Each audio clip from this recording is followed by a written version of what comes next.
20장 17절이야 우리가 말씀 보겠습니다.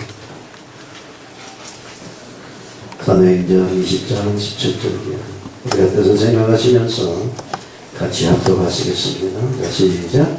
바울이 빌립보에서 사람을 에베소로 보내어 교회 장로들을 청하니 오매 그들에게 말하되 아시아에 들어온 전날부터 지금까지 내가 항상 여러분 가운데서 어떻게 행하였는지를 여러분도 아는 바니 곧 모든 겸손과 눈물이며 유대인의 관계로 말미암아 강한 시험을 참고 주를 섬긴 것과 유익한 것은 무엇이든지 공중 앞에서나 각집에서나 거리낌이 없이 여러분에게 전하여 가르치고 유대인과 헬라인들에게 하나님께 대한 회개와 우리 주 예수 그리스도께 대한 믿음을 증언한 것이라. 보라, 이제 나는 성령에 매여 예루살렘으로 가는데 거기서 무슨 일을 당하는지 알지 못하노라. 오직 성령이 각 성에서 내게 증언하여 결박과 구원날이 나를 기다린다 하시나 내가 달려갈 길과 주 예수께 받은 사명 곧 하나님의 은혜의 복음을 증언하는 일을 마치려 하면은 나의 생명조차 조금도 귀한 것으로 여기지 않냐노라. 보라, 내가 여러분 중에 왕래하며 하나님의 나라를 전파하였으나 이제는 여러분이 다 내 얼굴을 다시 보지 못할 줄 아노라. 그러므로 오늘 여러분에게 정하다 하니와 모든 사람의 피해하여 내가 계획하니 이는 내가 꺼리지 않고 하나님의 뜻을 다 여러분에게 전하였습니다. 여러분은 자기를 위하여 또는 온 양떼를 위하여 섬가라. 성령이 그들 가운데 여러분을 감독자로 삼고 하나님이 자기 피로 사신 교회를 보살피게 하셨느니라. 내가 떠난 후에 사나운 일이가 여러분들에게 들어와서 그 양떼를 아끼지 아니하며 또한 여러분 중에서도 제자들을 끌어 자기를 따르게 하려고 어그러진 말을 하는 사람들이 일어날 줄을 내가 알아. 그러므로 여러분이 일깨어 내가 3년이나 밤낮 쉬지 않고 눈물로 각 사람을 훈계하는 것을 기억하라. 지금 내가 여러분을 주와 및 그의 은혜의 말씀에 부탁하노니 그 말씀이 여러분을 등이 든든히 세우사 거룩하게 하심을 입은 모든 사 가운데 기업이 있게 하시리라. 내가 아무의 은이나 금이나 의복을 탐하지 아니하였고 여러분이 아는 바와 같이 이 손으로 나와 내 동행들이 쓰는 것을 중단하여 범사에 여러분에게 모범을 보여준 바와 같이 수고하여 약한 사람들을 돕고 또 주 예수께서 친히 말씀하신 바 주는 것이 받는 것보다 복이 있다 하심을 기억하여야 할지니라. 이 말을 하며 무릎을 꿇고 그 모든 사람들과 함께 기도하니 다 크게 울며 가운에 목을 안고 입을 맞추고 다시 그 얼굴을 보지 못하리란 말로 말미암아 더욱 근심하고 배까지 그를 존송하니라. 아멘. 자, 오늘도 말씀 듣게 합시다. 따라서 합시다. 십자가 보혈로 나를 덮어주시고 성령의 감동으로 인해 성공하게 하옵소서. 옆 사람에게 딴 생각한 분들이 있어요. 자, 영혼을 찌르는 분. 네, 오늘 왜 성공합시다. 권한을 받으세요. 성령의 물 받고 전도제자 전인이 됩시다. 네, 우리 이 땅의 존재 이유, 삶의 이유 자체가 정의되어 있습니다. 정의된 삶이 아니면 천국 가는 게 백배 천배 같습니다. 왜냐하면 이 세상보다 천국은 수억만 배도 좋은 곳이기 때문에. 아멘. 천국 가기 싫어하면 안 돼요. 천국 너무너무 가고 싶은데 바울처럼 내가 이 땅에 살아있게 아직도 믿지 않는 부모, 형제, 이웃들을 저희끼리 인도해야 될 복음의 사명이 있음을 우리가 오늘도 명심하고 전도제자의 삶으로 일어날 수 있는 복된 시간 되시기를 바랍니다. 단풍이 절정을 이루고 온 동네가 단풍 구경으로 들썩거리고 있다 할지라도 우리 응한심은 영원 구원에 있는 줄로 믿습니다.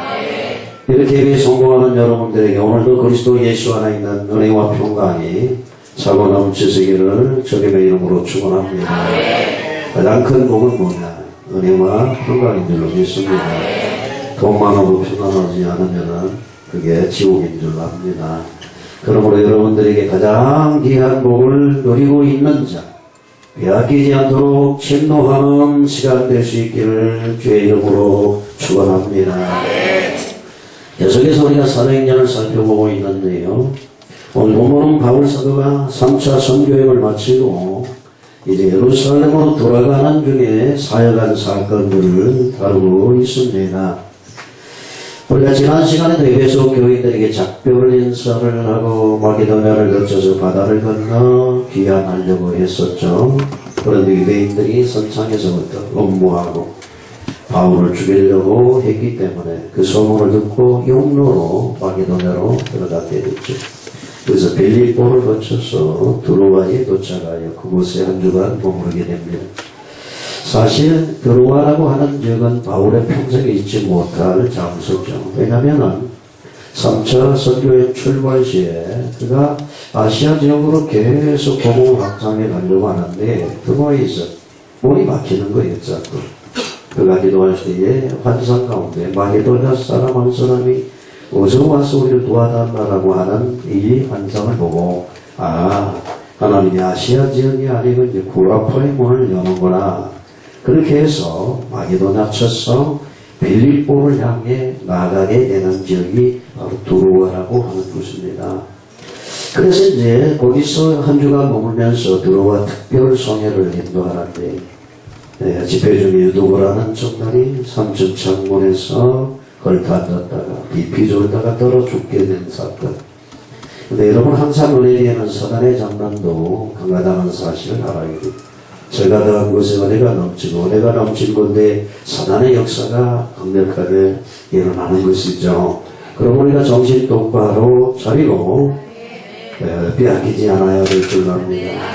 근데 유두고의 사건을 통해서 집회가 잠시 중단된 것 같았지만은 사도 바울이 엘리야와 엘리사처럼 그렇게 기도해서 죽은 유두고를 끌어안고 기도했더니 하나님이 유두고를 다시 살리심으로 이 놀라운 기적으로 인해서 그 집회는 더욱 은혜가 넘쳐나고 들어와 성도들은 살아계신 하나님을 바라보며 큰 위로를 얻게 됐다라고 지난 시간에 우리가 말씀을 살펴보았습니다.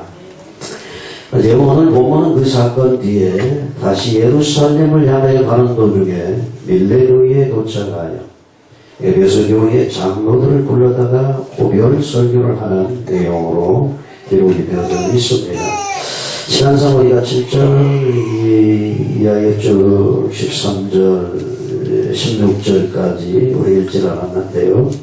13절 보면은 우리는 앞서 배를 타고 앞서서 바울을 태우려고 거기로 가니 이는 바울이 걸어서 가고자 하여 그렇게 정하여 준 것이다 라고 13절 말하고 있습니다. 여기서 우리라고 하는 건 루가를 포함해서 사도 바울 이름을 제자들을 말하죠. 그들은 먼저 배를 타고 아소까지 갔는데 바울은 혼자 걸어서 아소에서 드로아에 있는 이곳을 갔답니다. 아소에서 드로아까지는 거리가 32km 8cm 정도 되는 길이죠. 그 먼 길을 혼자 걸어갔다는 얘기죠. 신학자들은 혼자 걸어가면서 무엇을 했을까? 정도로 있겠지 여러 가지 많은 얘기를 하지만은 정통적인 해석은 그가 깊이 하나님을 묵상하고 기도하는 시간들을 걸어가면서 가졌을 거다. 저렇게 얘기를 하죠. 그래서 1, 2, 3차 전도행을 하면서 여러 지역에 전도한 것보다도 더 중요한 것은 바울의 마음속에 있는 주님을 향하는 뜨거운 사랑의 열정이었다라고 말을 하고 있습니다. 사실 우리가 하나님 앞에 무엇을 하기 이전에 우리의 마음이 하나님 앞에 뜨겁게 타오르는 열정이 일어나야 될 줄로 믿습니다. 이 시대에 필요한 게 뭐냐? 주님을 향한 열정이. 요즘 시대는 적당히가 통하고 있어요. 적당히 믿어라. 적당히 기도하고 그만 좀 해라. 이런 시대의 삶이 하나님이 원하는 것은 뜨거운 열정을 가진 자를 찾고 있는 줄로 믿습니다. 우리는 죄를 한다고 해서 주님을 잃어버리기가 쉽다라는 얘기죠. 14절 이하에 보니까 바울이 아소에서 우리를 만나니 우리가 배에 올리고 미둘레네에 가서 거기서 떠나 이튿날 기후가 펴오고 그 이튿날 사모에 들리고 또 그 다음날 밀레도에 이르리라 라고 여정을 얘기를 했습니다. 여기서 살펴보는 것은 아소에서 일행과 함께 예루살렘 향하여 가는데 여러 지경을 거쳐가는 과정을 기록하고 있습니다. 아소에서 미둘레네 섬까지 50km가 걸립니다. 또 그 다음날에는 미둘레네에서 80km가 떨어진 기호속을 거치고 또 그 다음날에는 사모섬에 들리고 그 다음날에는 에베소 남쪽 45km 지점에 있는 밀레도라는 항구 도시로 돌아오게 되는 여정을 얘기를 하고 있습니다. 여기는 몇 킬로가 걸렸다, 얼마나 멀다 기록은 없지만은 우리가 이렇게 먼 길 거친 5일간을 이렇게 긴 여행이었다. 한마디로 말하면 눈 뜨면 걷고, 여러분 군대 갔다 오신 분들은 100km 행군을 해오셨는지 모르겠어요. 33시간 4시간 걸려서 100km를 갑니다. 50분 걷고 10분 가고 2시간 하고 또 가고 그렇게 해서 100km를 가려면은 꼬박 33시간 4시간 걸려요. 근데 사실 이 5일 동안 나눠가는 길도 만만치 않는 길을 이렇게 여행하고 있는 거 쉬지 않고 가는 거지. 본전에서 우리에게 보여주는 것은 무엇이냐? 바울의 이 막을 수 없는 복음에 대한 열정이죠. 열정이 우리 같으면 어떻게 해요? 하루 쉬고 또 며칠 한 주간 구경도 하고 어차피 왔으니까 또 다른 집으로 오고 다녔지만 끊임없이 목표점을 향해서 가고 있는 이 모습을 성경은 기록하고 있다는 얘기죠. 그러면서 16절에 바울이 아시아에서 지체하지 않기 위하여 에베소를 지나 배 타고 가기로 작정했는데 그 까닭은 될 수 있는 대로 오순절에 예루살렘에 이르려고 급히 갔다는 얘기죠. 그러나 5일 동안 한 주간 동안 자국계만 또 걸어가고 자국계만 또 걸어가서 예루살렘까지 급히 가려고 하는 이 마음이 있었다. 여기서 사도 바울의 마음이 급한 것을 볼 수 있는데 그가 왜 예루살렘이 6월절을 지키기를 원했지만 6월절 절기를 놓쳤어요. 배로 갔으면 6월절에도 당도할 수 있었을 거예요. 그런데 걸어가는 바람에 그가 이제는 오순절에라도 6월절 지나서 49일이 지나면 오순절이죠. 오순절에라도 예루살렘에 도착하려고 걸음을 재촉하고 있는 모습을 오늘 이 본문은 기록하고 있습니다. 그렇다고 한다면 바울이 오순절 이제 예루살렘에 도착하려고 한 그 이유가 뭐냐? 첫 번째는 3대 절기하는 오순절에 흩어진 유대인들이 많이 모이는 절기죠. 그래서 많이 모인 동족 유대인들에게 복음 전환기를 얻기 위해서 그런 오순절에 빨리 당도해서 그들에게 자기처럼 유대교에 젖어 있는 그들에게 생명의 복음을 전하려고 하는 그런 마음이었다.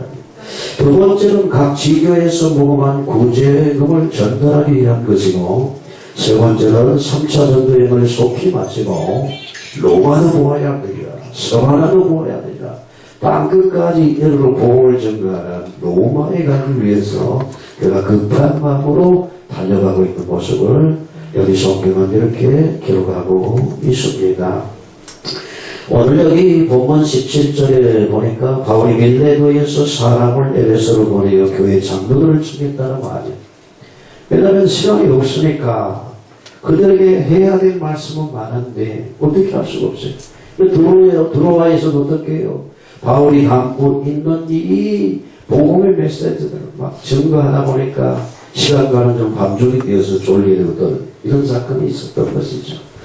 밀레도에서 에베소까지는 48km나 되는 먼 거리입니다. 그 먼 거리에 사람들을 보내요. 장로들을 모시고 왔는데 여기서 장로는 28절에 감독자들 그 교회 지도자들을 말하는 것은요.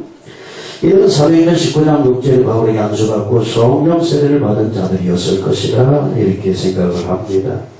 그래서 18절에 보니까 그들이 오매 저에게 말하되 아시아에 들어온 첫날부터 지금까지 내가 항상 너희 가운데서 어떻게 행할 것을 너희도 아는 바니 사실 에베소 동안에 3년 동안에 사역을 하면서 바울로 사역하는 오직 복음, 오직 예수 한결같이 저들을 양육하고 전가하는 일을 했던 것을 얘기를 하고 바울 스스로 탐욕을 채우기 위해서 뭔가 일하지 않았음을 너희가 잘 알지 않느냐라고 반문하는 내용이 오늘 이 본문에 기록되어 있습니다. 그러면서 19절에 그가 어떻게 복음 사역을 했는가? 모든 겸손과 눈물이며 유대인의 관계를 인하여 당한 시험을 참고 주를 섬긴 것과 유익한 것은 무엇이든지 공중 앞에서나 각집에서나 거리낌이 없이 너희에게 전하여 가르치고 라고 이렇게 표현하고 있습니다. 여기서 우리가 오늘 생각할 수 있는 것은 바울의 목회처가 복음을 전하는 자세 등을 우리가 살펴볼 수가 있습니다. 그래서 바울의 목회처가 복음을 전할 때 어떤 자세로 복음을 전해야 되겠는가? 첫 번째, 모든 겸손으로 한다는 얘기죠. 여러분, 아무리 좋은 일도 겸손하게 하지 않으면 사람들을 실망시키게 됩니다. 우리들 많은 구제를 해볼까요? 안 맞는 경우 왜 그렇습니까? 겸손하지 않기 때문에 그렇습니다. 왜 열매가 없습니까? 겸손하지 않기 때문입니다. 더더구나 복음 전도는 겸손으로 해야 돼. 이걸 주장하는 자세. 이거 귀한 건데, 한때 보니까 복음 전도하는 부상훈련 받으러 갔을 때, 아마 예수 믿은 지 얼마 안 된 사람 같아요. 전도지를 나가주더라. 그러다가 택시 운전사가 지나가니까, 혹시나 탈 사람인가 싶어가지고 창문을 내리는데, 이 사람이 전도지를 줬어. 그랬더니 운전기사가 기분 나쁘다듯이 전도지를 던졌어요. 그러니까 이 사람이 그 차를 막 쫓아가더라고. 죽일 거지. 근데 그렇게 하면 안 되는 거예요. 하나님이 얘기된 사람을 만나야지 불쌍히 여기는 마음으로 그렇게 가야 됩니다. 그러니까 바울을 인간적인 힘과 지식과 방법으로 목양하지 않았어. 겸손으로 그가 양육했다는 얘기지. 겸손도 오늘 본문에는 모든 겸손으로 했다고 하는데 모든 겸손은 온전한 겸손을 말하는 것이죠. 여러분, 겸손이 무엇입니까? 비굴만한다는 것입니다. 말하는 해석이 있겠습니다만 자기를 드러내지 않는 것이 겸손인 줄로 믿습니다. 그러면 자기를 드러내지 않는 방법이 뭡니까? 자기가 죽어야 되는 거예요. 저는 아무든지 나를 따라오든 자기를 부인하고 자기를 죽이고 자기에게 주어진 십자가를 지고 따르라고 성경도 이렇게 말했어요. 여러분, 내가 드러난 복음 빛을 발하게 되는 겁니다. 내가 죽어지고 내가 약함이 드러나고 주님의 온전함과 주님의 강함이 드러날 때에 빛을 발하게 되는 거잖아요. 이거 바울은 그렇게 겸손함으로 복음 양육을 했다라는 얘기입니다. 내 생각, 내 주장, 내 방법을 믿고 가면 겸손할 수가 없습니다. 사실 우리가 주님을 사랑하지 않는 것도 아니고 주님을 위해서 일하고 싶지 않는 것도 아니잖아요. 그러나 일하면서도 자기 갈등이 있고 남에게 고통을 주는 것 겸손하지 않기 때문에 내 생각, 내 방법들은 자꾸 내 속이기 때문에 문제가 생기고 결국은 그것이 사단이 틈을 타게 되는 모습을 봅니다. 우리가 전도할 때는 더더구나 중요한 원리가 뭡니까? 논쟁에는 저주고 전도에는 승리하라. 아멘? 근데 바울이 아테네에서 어땠게요? 철학자를 만나니까 자기 본능이 그냥 승리 욕구가 드러났어. 너희들이 알면 얼마나 하라. 한번 견뎌볼까? 나도 최고 학부를 졸업했는데 한판 승을 거뒀는데 어떻게 해요? 결국은 지속적인 전도운동 교회가 생기자. 이렇게 하면 안 된다는 말입니다. 저주세요. 이긴다고 해가지고 이 사람들이 그래 네가 이겼으니까 내가 믿는 예수 믿을게. 절대 그렇지가 않습니다. 이 말이 맞기는 맞는데 내가 믿나봐. 이런 속으로 그러죠. 그런 식으로 반응을 보인다는 얘기예요. 그래서 전도 열매를 맺으려면 끝까지 겸손하세요. 괴할 다 꺼내라. 감도 쓰게도 다 빼고. 아멘? 그렇게 하셔야 열매를 맺습니다. 겸손은 주님을 생각하는 것입니다. 주님은 이런 경우 어떻게 했을까? 주님의 생각과 주님의 방법을 묵상하는 것이 겸손입니다. 왜냐? 예수님은 나는 마음이 온유하고 겸손하니 나의 멍에를 메고 내게 배우라. 성경 그렇게 말을 했습니다. 그렇다면 우리가 주님의 겸손을 배우는 것은 무엇이냐? 주님과 동행하는 것입니다. 멍에를 메고 훈련하는 것입니다. 주님만을 생각하고 주님만을 바라보고 주님의 뜻만을 생각하는 것, 그것이 겸손을 훈련하는 것이다 라고 말씀드릴 수가 있겠습니다. 교회에서 여러분 일할 때 그렇습니다. 주님이라면 어떻게 했을까? 옳고 그름을 떠나서 만나 틀린 나를 떠나서 주님이라면 이 사건에 이 문제에 어떻게 말씀하시고 어떻게 반응을 보였을까? 이게 겸손의 믿음인들로 믿습니다. 사도 바울은 자기 스스로를 가리켜서 예수 그리스도를 종이라고 늘 표현하기를 즐거워했습니다. 그렇습니다. 우리는 종입니다. 종은 자기 마음대로 행동하는 사람이 아닙니다. 종은 철저하게 주인을 위해서 살아야 될 사람들이죠. 시키는 대로 사는 것이 종이다라는 얘기죠. 이런 의미에서 참된 겸손이란 자기 포기죠. 나를 버리고 나의 약함을 자랑하고 십자가만을 자랑하는 이런 겸손한 목회자로는 바울을 본받아 여러분들도 전도 현장에서 겸손으로 전도할 수 있기를 주님의 이름으로 부탁을 드립니다. 두 번째로 우리가 보여지는 것은 어떻게 목양하고 어떻게 복음을 전해야 되느냐. 눈물로. 요즘 시대는 눈물이 말라버린 시대라고 말할 수 있습니다. 눈물은 언제 나옵니까? 머리로만 이하면 눈물은 나오지 않습니다. 남성 여성보다 더 은혜 받기 힘든 이유가 뭡니까? 머리로 생각하기 때문이에요. 여성들이 쉽게 은혜를 많이 받는 이유는 가슴이 열려있기 때문이죠. 십자가 사건이 가슴에 내려와야 되는 것이죠. 여러분 옛날에 젊은이들은 잘 모르겠지만 그런 유행가 있어요. 눈물이 찡한 피도 나이고 정말로 가슴이 찡한 이런 아마 운동분들은 다 저하고 동시대에 사는 그런 유행가가 있었어요. 네? 눈물이 핀 거, 어떨 때 가슴이 찡할 때 눈물이 핀 거 같고요. 눈물이 핀 거는데 머리가 찡하네요? 이거 병든 거예요, 병든 거. 네? 머리가 찡하면 이거 병든 거예요. 가슴이 찡하고 울려야 눈물이 핀 거. 십자가 가슴에 들려질 때에 십자가를 바라볼 때마다 근데 머리를 어떻게 발리에 죽었어? 내 모든 짓 사하셨어? 부활하셨어? 이거는 이성적인 이 신앙 가지고서는 눈물을 하나님 앞에 드릴 수가 없습니다. 다윗은 어떻게 해요? 나의 눈물을 주의 병에 감으소. 참 멋있는 시적인 표현인데 어미적인 표현인데 얼마나 많은 눈물을 흘렸어. 여러분 한번 눈물을 병에 담아보렵니까? 눈물이 얼마나 흘려야 병에 담습니까?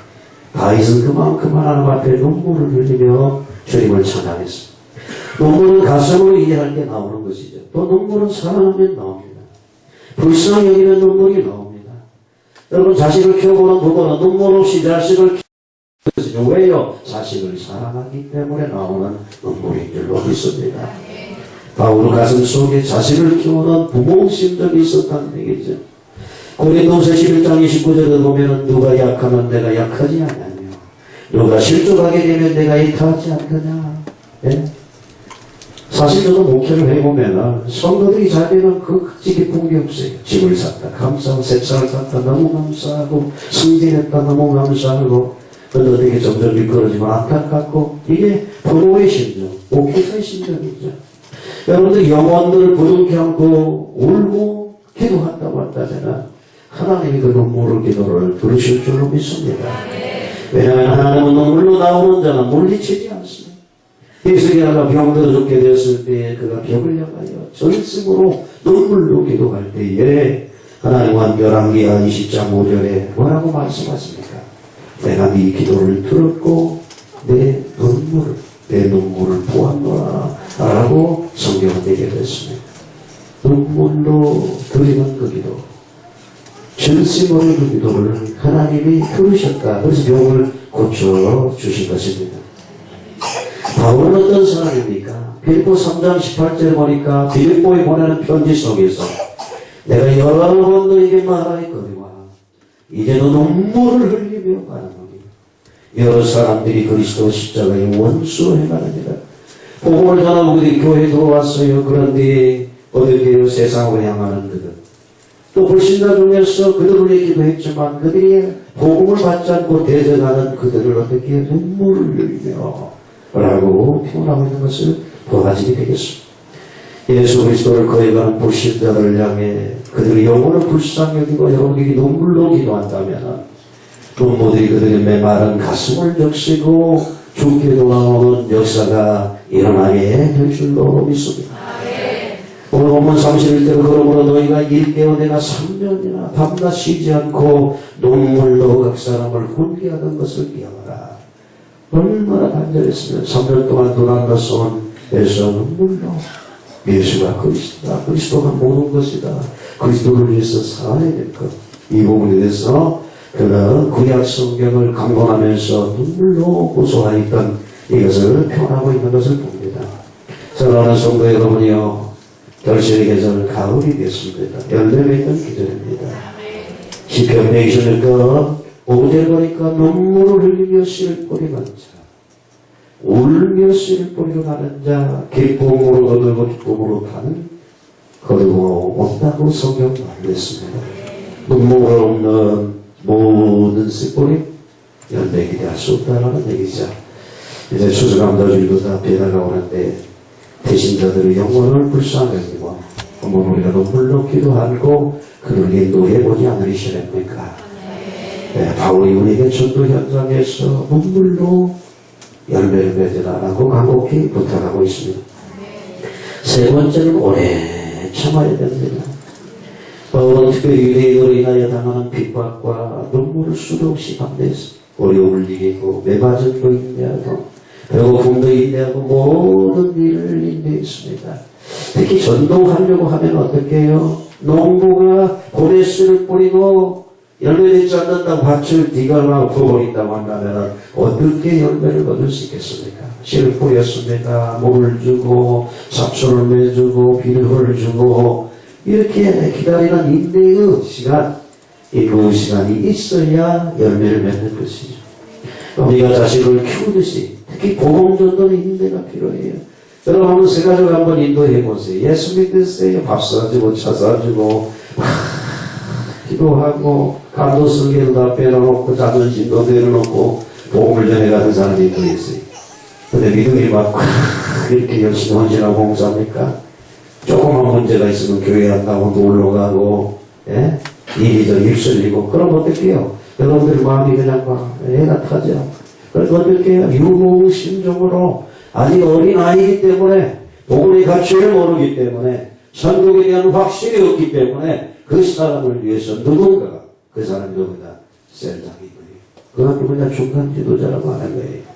어린아이 신앙이 자라나도 물 떠다주고 빵 주고 기저귀 가가지고 꽃 닦아주고 얼리고서 내고 해서 성장하도록 해야 이 사람이 홀로서기가 되어지고 자기가 어떨게요? 그 사람은 우리가 늘 감사되고 나도 저분처럼 이런 일을 해야 되는구나. 그렇게 될 때 재생산의 역사가 일어나게 되는 줄로 믿습니다.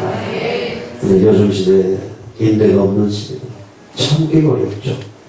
한 번, 두 번, 세 번, 3세번 이렇게 된 문제가 되어지는 것이죠. 그러나 여러분 성경은 우리를 오래 참고 기다리는 하나님의 인내에 대해서 말씀하셨습니다. 베드로 사도는 뭐라고 말합니까? 왜 이렇게 주님이 오신다고 하더니 왜 안 오시냐고 하니 천년이 지나고 2000년 지나고 수천 년이 지났는데 하나님이 약속하신 거 뻥 아니야? 쉽게 말하면 이런 식이죠. 거기에 대해서 베드로 사도는 뭐라고 말을 합니까? 하나님의 시간표는 천년이 하루가 였고 하루가 천년이 같은 것을 알지 못합니다. 하나님에게 깊이 오래 참으신 것은 단 한 사람이라도 다 멸망치 않고 돌아와 구원 얻기를 바라는 하나님의 이 사랑의 마음 때문이라고 바울은 우리 베드로는 그렇게 얘기하고 있는 줄로 믿습니다. 하나님이 인내하지 않는다면 이 자리에 앉아있을 사람이 누가 있겠습니까? 하나님이 인내하지 않는다고 한다면 누가 천국 갈 수 있겠습니까? 예수 믿어요. 예수 은혜를 알아요. 하나님의 사랑을 압니다. 그런데도 우리는 죄를 짓는 자예요. 맞습니까? 하나님의 뜻을 거역하는 자예요. 그러니까 하나님이 인내하지 않는다고 한다면 우리 천국에 들어갈 수가 없어요. 그러므로 우리들도 인내함으로 열매를 맺어야 됩니다. 로마서 5장 3절에 보니까 우리가 환난 중에도 즐거워하나니 이는 환난은 인내를, 인내는 연단을, 연단은 소망을 이루는 줄 압니다. 환난을 많이 당했던 우리 초창기 우리 한국 교회에서 보게 되면은 소망이 불타올랐어요. 어려움도 참고 인내하고 연단을 이루고 그 연단을 통해서 어떻게 천국을 소망들이 바라봤어요. 그런데 요즘에는 어떻게 해요? 인내하지도 못합니다. 연단도 받지 못합니다. 그러니까 내일 천국보다 오늘 먹고 마시는 것에 집중하는 시대가 됐다라는 얘기예요. 사랑하는 성도 여러분, 인내를 이루심으로 오래 참고 또 참고 그렇게 하셔서 귀한 열매를 주님께 올려드릴 수 있기를 원합니다. 그러면 이렇게 바울이 지금 얘기하는 겸손과 눈물과 인내로 뭘 했느냐? 복음을 전하여 가르쳤다라는. 또 무엇을 할 거냐?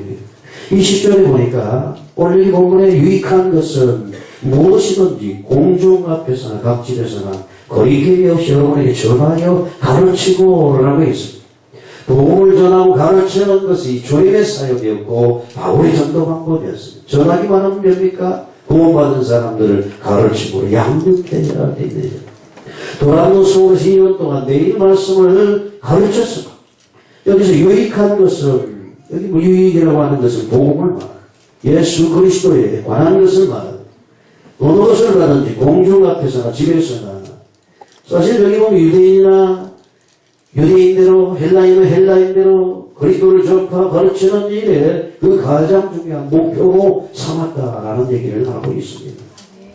구원에 관한 유익한 것들. 바울은 사람들이 듣기 좋은 말만 가르치지 않았다는 얘기죠. 거리낌 없이 하나님의 말씀을 그들에게 가르침으로 그들이 말씀 따라 살아갈 수 있도록 양육했다라고 원리 본문은 얘기를 했습니다. 또 공중 앞에 사람들이 공개적으로 모이는 회당이나 도란노송 또 각지에서 사적인 가르침도 하나님의 말씀을 가르치게 전념했다라고 말을 했습니다.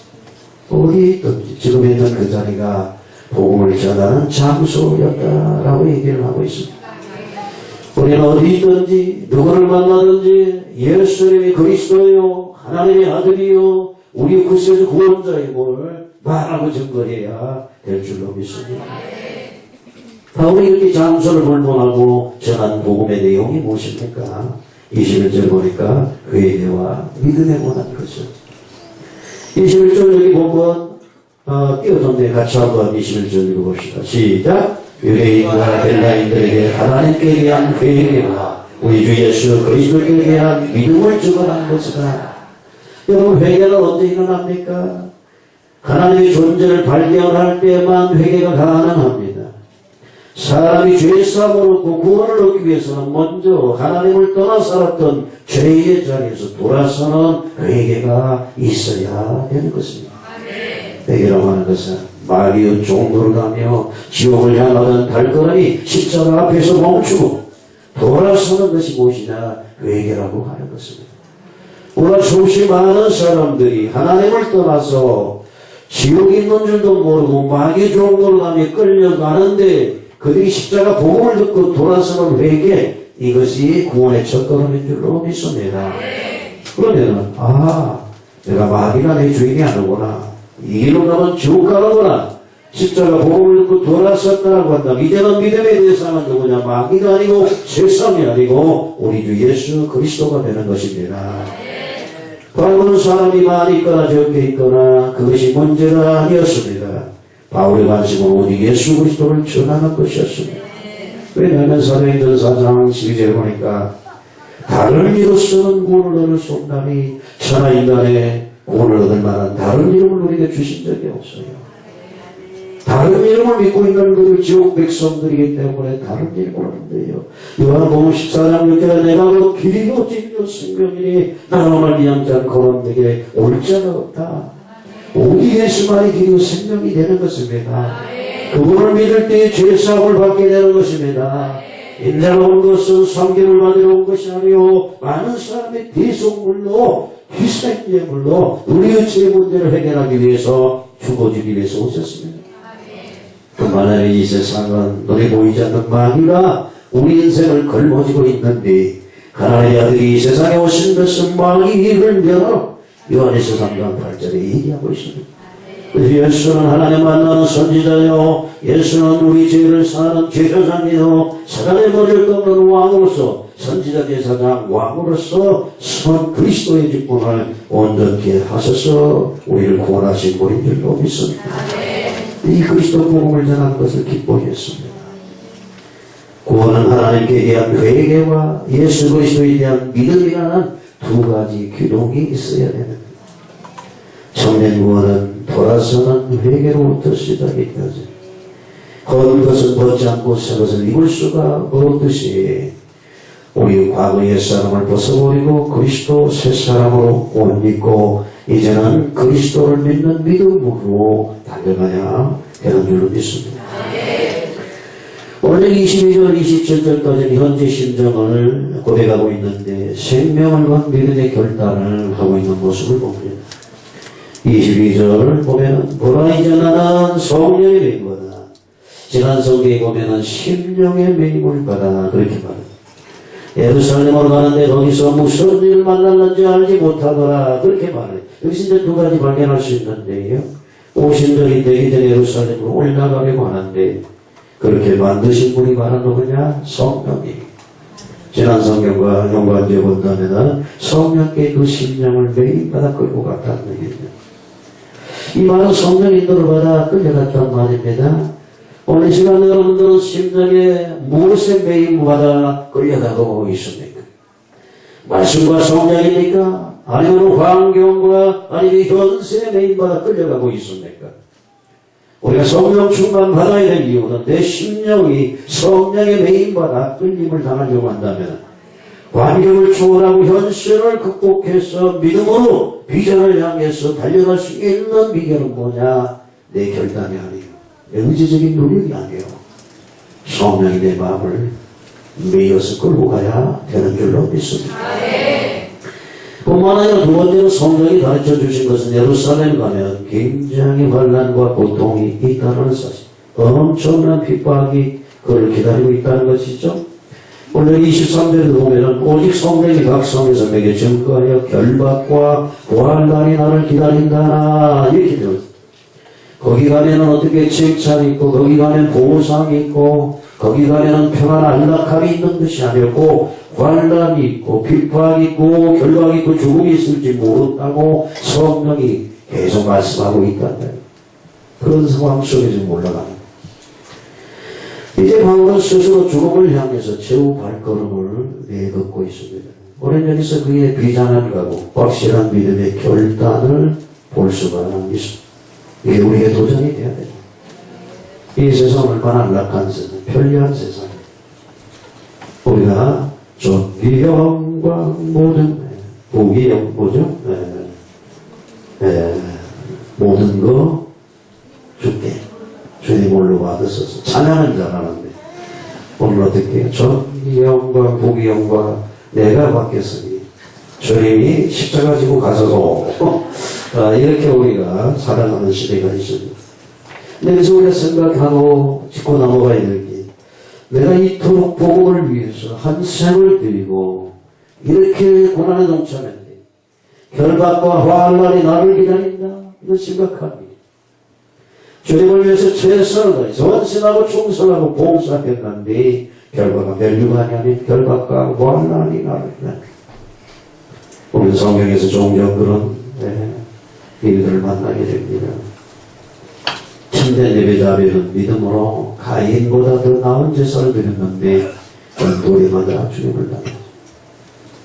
스데반은 동족을 구원한 복음을 전거했습니다. 그런데 그가 돌에 맞아 순교를 했습니다. 세례 요한이나 야고보는 목배임을 당하게 됐습니다. 하나님 우리의 복음 전거하는 일을 위해서 최선을 다했는데 결국 결박과 환난이 나를 기다린다고 한다면 여러분 그래도 가시겠습니까? 오늘 본문이 주는 도전이 바로 그건 거예요. 내가 이만큼 주를 위해서 이제 주님이 인정하는 만큼 됩니다. 지금 주님이 좀 풍성한 복을 주셨으면 좋겠는데 너네 보여지는 열매를 내게 얹혀주었으면 좋겠는데 또 하시는 말씀이 결박과 환난이 너를 기다리고 있다. 그래도 갈래 라고 묻고 있는 것이죠. 여러분 멸류관이 아닌 결박과 환난이 나를 기다리는 것으로 끝나버린다고 한다면 우리 인생 얼마나 비참하고 불행한 인생입니다. 그러나 여러분 죽음 뒤에는 저 영원한 천국에 구원의 상이 있다는 사실을 여러분들이 감사하시 기뻐하시기 바랍니다. 이 사실 분명히 알았던 바울은 로마서 8장 18절에 생각건대 현재 원하는 장차 우리에게 나타날 영광과 좋게 비교할 수 없다라고 그런 외치고 있습니다. 내가 비록 이 땅에서 환난과 결박과 핍박을 받지만 위에서 보르시의 상 주님 앞에 섰을 때 그 받는 영광과 멸관이 확실히 있다라고 그런 증거하고 있다는 얘기입니다. 그래서 24절을 띄워주세요. 24절 오늘 본문의 핵심들 같이 읽어보겠습니다. 자, 시작. 내가 달려갈 길과 주 예수께 받은 사명 곧 하나님의 은혜의 복음을 전하는 일을 마치려 하면은 나의 생명조차 조금도 귀한 것으로 여기지 않아. 사람이 무엇입니까? 목숨을 걸 만한 일이 이 땅에 있다면 얼마나 멋집니까? 어떤 사람은 돈 버는 일에 목숨을 걸고 정치하는 일에 목숨을 걸고 세상 일에 목숨을 거는 사람이 많이 있습니다. 바울은 오늘 사명에 목숨을 걸었습니다. 생명 살리는 복음 전가하는 일에 목숨을 걸었다라고 오늘 이 본문 얘기하고 있습니다. 오늘 이 자리에 계신 여러분들은 무엇에 목숨을 걸고 삽니까? 어차피 죽어야 되는 목숨 아닙니까? 한 번뿐인 생애가 아닙니까? 우리도 하나님이 주신 사명에 목숨을 걸어야 될 줄로 믿습니다. 그러려고 한다면 사명을 발견해야 됩니다. 사명이 있는 사람은 쉽게 흔들리지 않습니다. 방황하지 않습니다. 근데 사명이 없기 때문에 자꾸 갈등하고 방황하고 넘어지는 것입니다. 교회 다니면서도 갈등하고 방황하는 사람 많습니다. 다투고 또한 시기하고 질투하고 기도 응답 못 받는 사람 제가 많이 보았습니다. 왜 그럴까요? 야고보서 4장 1절 3절을 보니까 너희 중에 싸움이 어디로부터 다툼이 어디로부터 나느냐? 너희 지체 중에서 싸우는 종력으로부터 나는 것이 아니냐? 너희는 욕심을 내어 얻지 못하며 살인하며 시기하기도 능히 취하지 못함으로 다투고 싸우는 거다. 너희가 얻지 못하면 구하지 아니하기 때문이요 구하여도 받지 못하면 정욕으로 쓰려고 잘못 구하기 때문이다. 한마디로 말 갈등하고 방하고 싸우는 이유가 뭐냐? 기도응답 받지 못해서 그러는 거예요. 여러분 기도응답을 얼마나 받는다면 무엇 때문에 시기하고 질투하고 다투고 갈등하고 방황하겠습니까? 오늘 이 성경 그 얘기를 얘기하고 있는 것이 기도 비밀과 전도 비밀을 모르면 조그마한 문제도 신경 쓰게 되어 있습니다. 자리 다툼하게 되어 있습니다. 자존심을 내걸게 되어 있다는 말이죠. 우리가 응답을 받으면 이삭처럼 누리게 되는 줄로 믿습니다. 그래서 몇 가지를 알면 틀림없이 응답을 옵니다. 몇 가지를 여러분들 기억해야 바울처럼 복음의 안성을 거울 수가 있습니다. 첫 번째 인생은 어디서 시작되었느냐? 어디서 왔었느냐? 인생의 문제는 무엇이냐? 창세기 3장에 하나님 떠난 것이 모든 불행의 시작이었다라고 말합니다. 그 다음에 두 번째 하나님이 어떻게 이것을 해결해 주셨느냐? 창세기 3장 15절 영인의 후손으로 오실 메시아. 우리 인간의 하나님이신 가장 큰 축복이 마태복음 16장의 그리스도 메시아인 줄로 믿습니다. 그리스도 비밀이죠.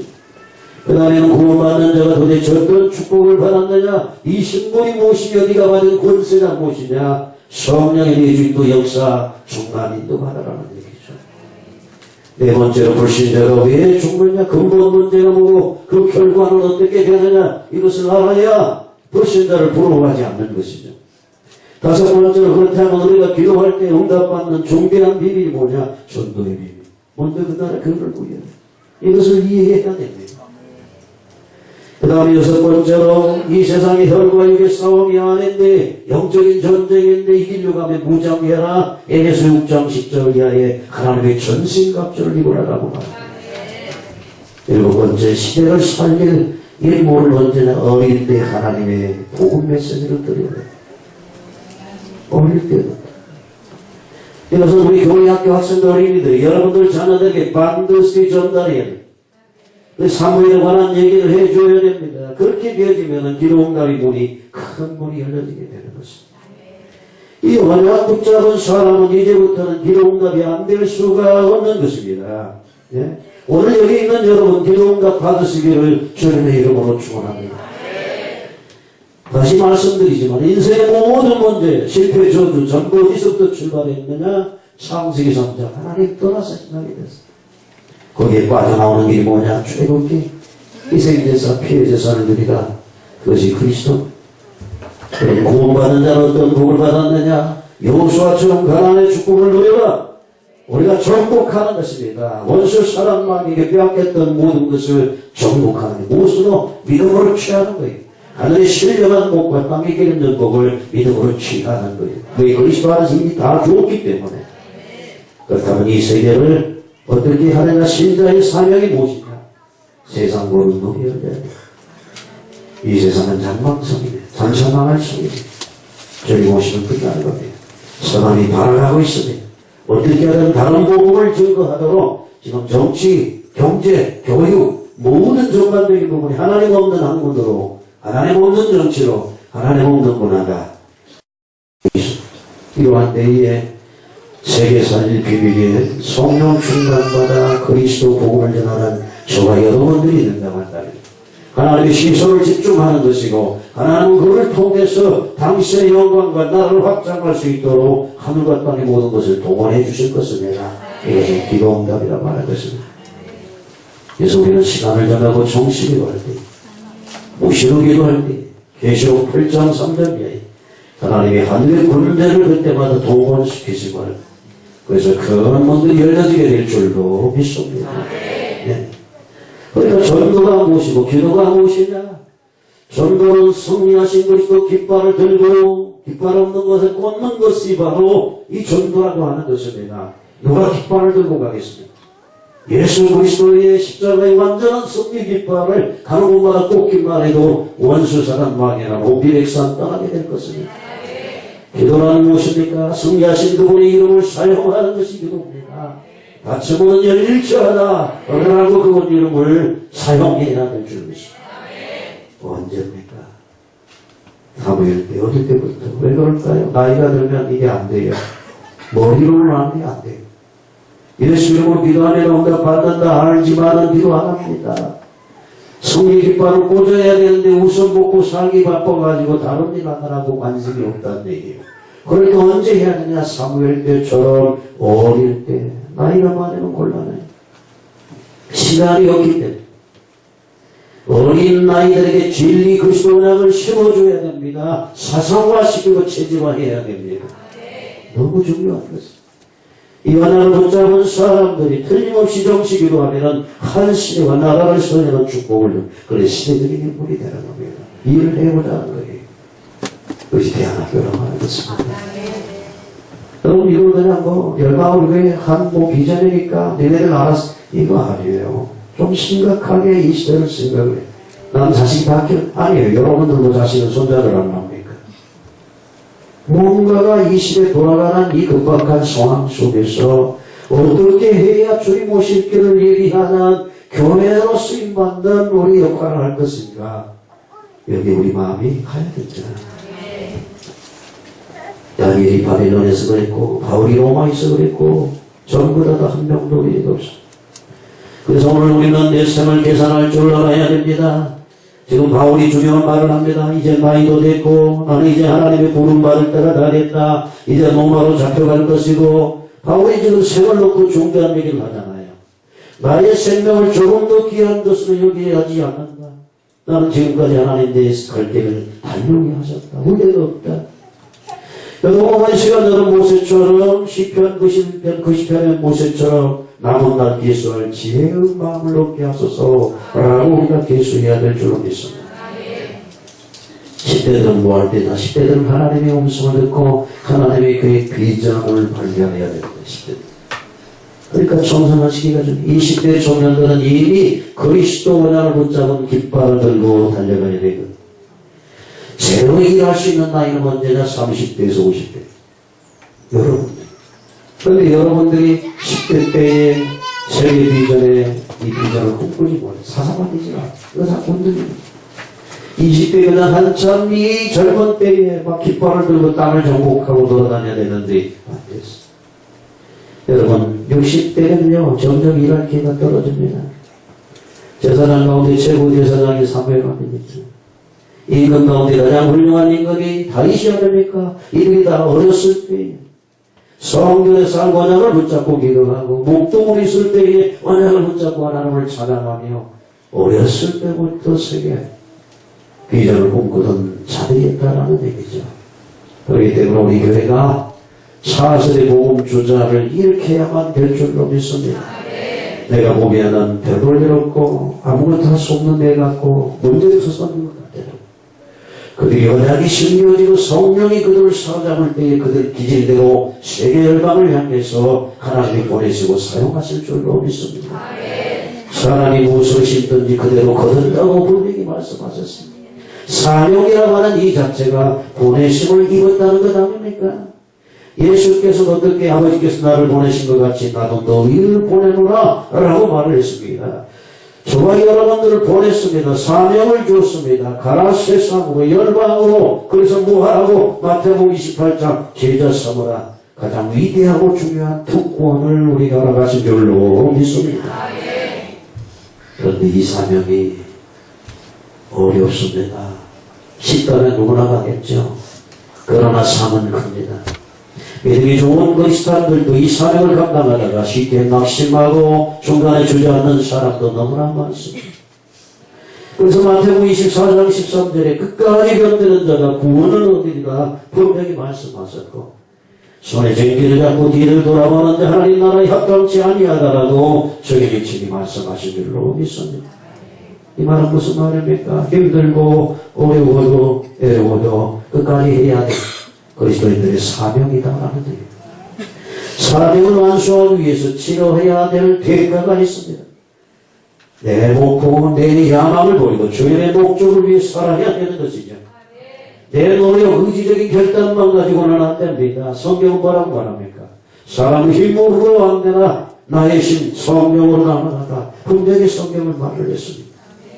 오직 성령이 말 때에 권능을 받고 땅끝까지 이르러 정인이 되는 줄로 믿습니다. 하나님 앞에 열심히 일하는 사람은요, 풍족한 양식을 줍니다. 열왕기가 4장 모든 것을 더해줍니다. 플러스 인생입니다. 마태복음 6장 33. 이 땅에 백별 축복을 받고 내세 영생을 얻게 됩니다. 마가복음 10장 29절입니다.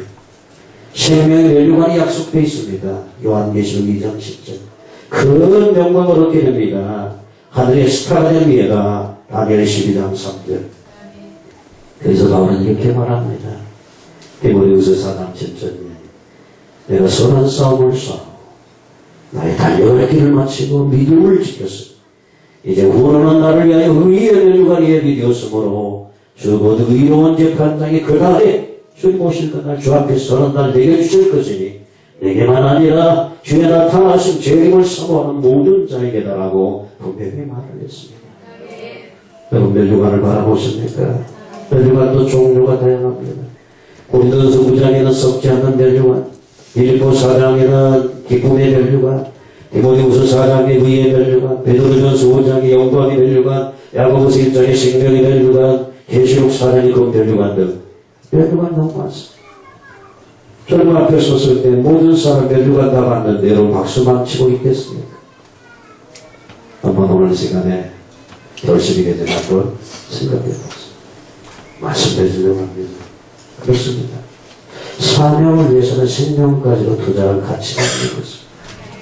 바울은 이 사명의 한 셈을 그런 사람입니다. 어떤 어려움이 생겨도 결단코 멈출 수가 없다. 오늘 생명권 결단, 이것이 오늘 본문입니다. 여러분 결정은 내가 하는 것입니다. 이 복음을 마치려면 나의 생명을 조금도 가치 있는 것을 여기지 않겠다.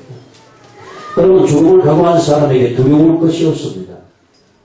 여러분들이 죽음을 각오하고 신앙생활하는 게 뭐가 두렵겠어요? 남편이 두렵겠어요? 시부모가 두렵겠어요? 주변 환경이 두렵겠어요? 뭐가 두렵겠어요? 먼저는 자기 결단 자기가 속는 것. 가장 무서운 사람이 목숨을 건 사람이죠. 사람들은 돈의 명예에 사랑의 목숨을 겁니다.